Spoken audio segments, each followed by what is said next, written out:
दोस्तों, दुनिया के इतिहास में कुछ साल ऐसे होते हैं जो आने वाली पीढ़ियां किताबों में पढ़ती है, और 2026 वही साल बन चुका है जब आर्थिक ताकत का पूरा संतुलन बदलने लगा है।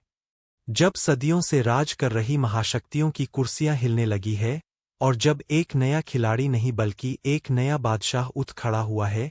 भारत जिस वक्त पूरी दुनिया मंदी के डर से कांप रही थी, जिस वक्त यूरोप की फैक्ट्रियां बंद हो रही थी, जिस वक्त चीन का रियल एस्टेट साम्राज्य ताश के पत्तों की तरह ढहरा था, और जिस वक्त अमेरिका महंगाई की आग में झुलस रहा था, ठीक उसी वक्त भारत ने वो आर्थिक विस्फोट कर दिया जिसने वाशिंगटन से लेकर बीजिंग तक सबको चौंका दिया।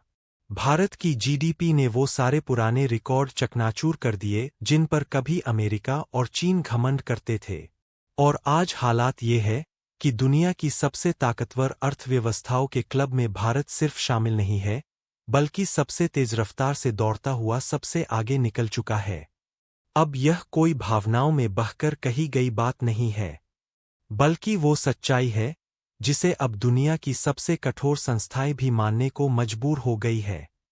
क्योंकि जब दुनिया की मशहूर rating agency Moody's investor service ने अपनी ताजा रिपोर्ट जारी की तो ग्लोबल मार्केट में जैसे भूचाल आ गया, शेयर बाजारों में हलचल मच गई और बड़े बड़े अर्थशास्त्रियों के कैलकुलेटर फेल हो गए।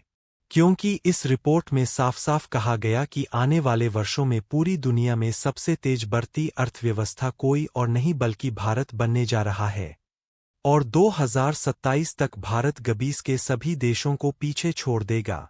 वही G20 जिसमें वो देश शामिल है जिन्हें दशकों से दुनिया का मालिक समझा जाता रहा है, जैसे यूनाइटेड स्टेट्स और चाइना। लेकिन अब तस्वीर पलट चुकी है, और जो देश कभी भारत को गरीब और पिछड़ा कहकर तंज कसते थे, वही भारत की रफ्तार देखकर घबराए हुए है।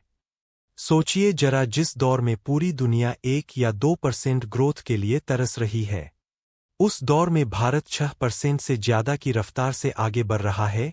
और यह सिर्फ एक नंबर नहीं है, बल्कि वो आर्थिक सुनामी है जो आने वाले समय में पूरी दुनिया का नक्शा बदलने वाली है। क्योंकि जब किसी देश की ग्रोथ इतनी तेज होती है, तो वह सिर्फ अमीर नहीं बनता बल्कि नियम भी वही बनाता है, बाजार भी वही चलाता है, और दुनिया का